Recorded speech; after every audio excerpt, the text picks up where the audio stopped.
Shalom, selamat pagi Bapak Ibu dan saudara-saudara terkasih dalam Tuhan. Kembali kita akan merenungkan firman Tuhan di dalam Gemar Mimbar Online GSJA Penil Surabaya dan GSJA Anugerah Kemendung pada hari ini Kamis 5 Februari 2026 bersama saya Dwi Yatmi. Bapak Ibu yang terkasih dalam Tuhan, bacaan firman Tuhan pagi ini saya terberkati di dalam Kisah Para Rasul 15 ayat 1 sampai 21. Mari kita baca bersama-sama. Sidang di Yerusalem. Beberapa orang datang dari Yudea ke Antioquia dan mengajarkan kepada saudara-saudara di situ, jikalau kamu tidak disunat menurut adat istiadat yang diwariskan oleh Musa, kamu tidak dapat diselamatkan. Tetapi Paulus dan Barnabas dengan keras melawan dan membantah pendapat mereka itu. Akhirnya ditetapkan supaya Paulus dan Barnabas serta beberapa orang lain dari jemaat itu pergi kepada rasul-rasul dan penatua-penatua di Yerusalem untuk membicarakan soal itu. Mereka diantarkan oleh jemaat sampai keluar kota. Lalu mereka berjalan melalui Fenisia dan Samaria. Dan di tempat-tempat itu mereka menceritakan tentang pertobatan orang-orang yang tidak mengenal Allah.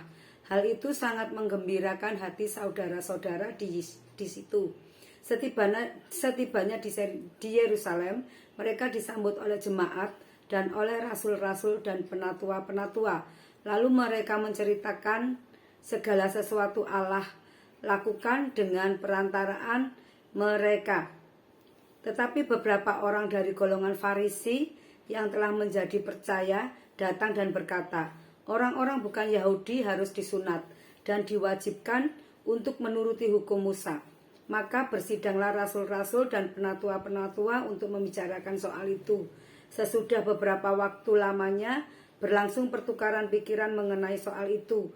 Berdirilah Petrus dan berkata kepada mereka, hai saudara-saudara, kamu tahu bahwa telah sejak semula Allah memilih aku dari antara kamu, supaya dengan perantaraan mulutku, bangsa-bangsa lain mendengar berita Injil dan menjadi percaya.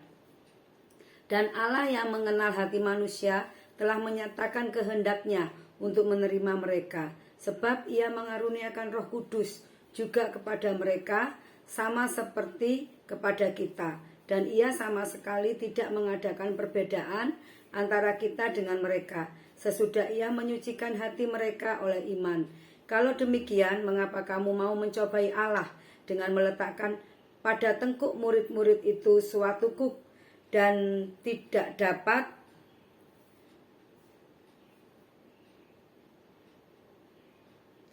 dipikul baik oleh nenek moyang kita maupun oleh kita sendiri. Sebaliknya kita percaya bahwa oleh kasih karunia Tuhan Yesus Kristus kita akan beroleh keselamatan sama seperti mereka juga.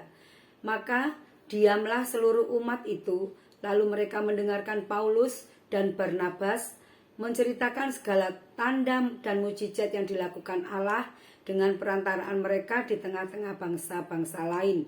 Setelah Paulus dan Barnabas selesai berbicara, berkatalah Yakobus, hai saudara-saudara, dengarkanlah aku. Simon telah menceritakan bahwa sejak semula Allah menunjukkan rahmat-Nya kepada bangsa-bangsa lain, yaitu dengan memilih suatu umat dari antara mereka bagi namanya.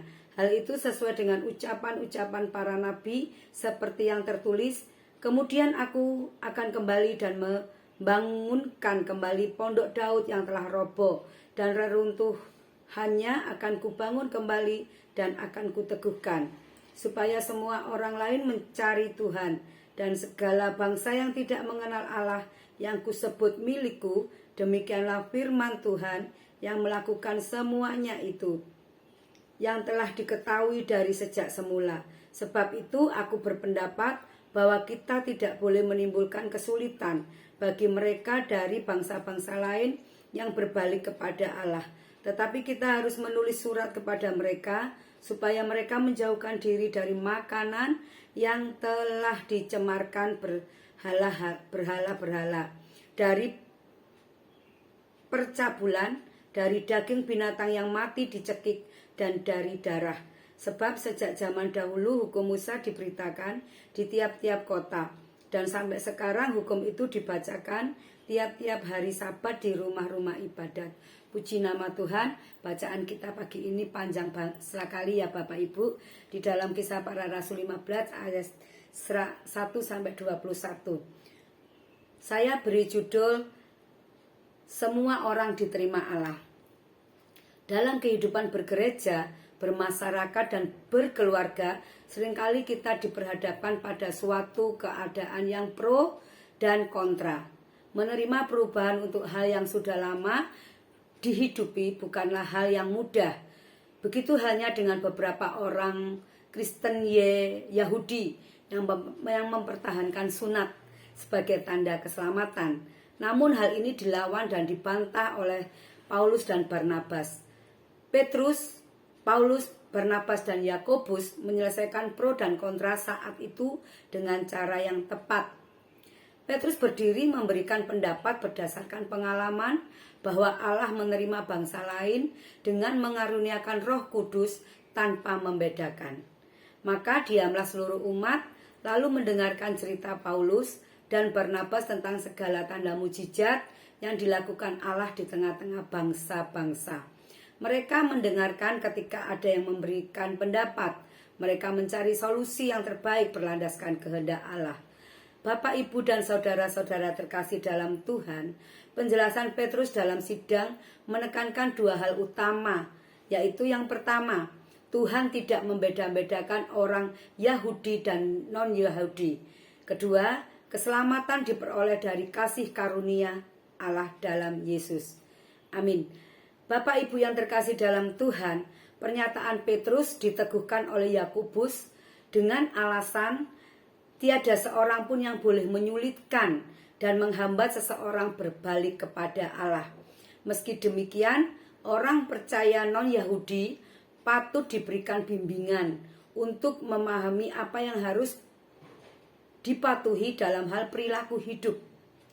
Bapak Ibu yang terkasih dalam Tuhan, Yakobus kemudian berpendapat dan mengusulkan supaya orang-orang dari bangsa lain yang percaya diberi surat pemberitahuan perihal sikap hidup menjauhkan diri dari makanan yang telah dicemarkan dan dari percabulan. Dalam hal ini, tunduk kepada kehendak Allah merupakan solusi dalam menghadapi situasi pro dan kontra. Kedua belah pihak harus tunduk terhadap kehendak Tuhan.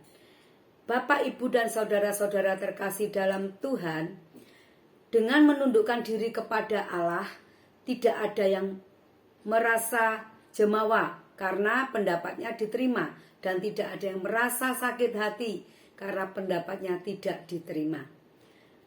Bapak, Ibu yang terkasih dalam Tuhan, ingat, jadikanlah kehendak Tuhan sebagai dasar hidup kita bersama. Pada masa kini, barangkali tidak ada sistem gereja yang memperlakukan pemisahan golongan.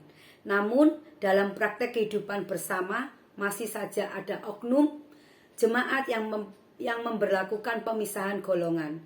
Karena itu, kita perlu menjauhi cara berpikir dan berperilaku seperti itu. Sebab Allah memberikan anugerah keselamatan secara cuma-cuma kepada semua orang. Puji nama Tuhan. Bapak Ibu yang terkasih dalam Tuhan, demikianlah renungan firman Tuhan pagi ini yang dapat saya sampaikan, dan marilah kita merenungkan bersama-sama di dalam kehidupan kita sehari-hari. Yang pertama yang harus kita ingat adalah jadikanlah kehendak Tuhan sebagai dasar hidup kita bersama. Puji nama Tuhan. Mari kita mengaminkan firman Tuhan dengan berdoa. Selamat pagi Bapa, selamat pagi Roh Kudus. Kami bersyukur pada pagi hari ini Engkau telah memelihara kehidupan kami. Semalam kami beristirahat dan sampai pagi hari ini Engkau memberikan kehidupan yang baru kepada kami, sehingga kami dapat menikmati anugerah kasih setia Tuhan dalam kehidupan kami. Bapak yang terkasih dalam Tuhan, kiranya Engkau memberikan fondasi dalam kehidupan kami, firman Tuhan yang hidup, agar dapat melandasi di dalam kami menjalani kehidupan kami sehari-hari. Bapa yang terkasih, di dalam nama Tuhan Yesus Kristus, kami serahkan Tuhan aktivitas kami pada hari ini ke dalam tangan Tuhan. Engkau berkati setiap keluarga kami, suami, istri, anak-anak kami, saudara-saudara kami, dan seluruh sidang jemaat GSCA Penil Surabaya dan GSCA Anugerah Cabang Kemendung, dimanapun mereka berada dan dalam situasi apapun yang mereka hadapi. Tuhan, berikanlah mujizat Tuhan. Tuhan, selesaikan masalah demi masalah dalam kehidupan kami.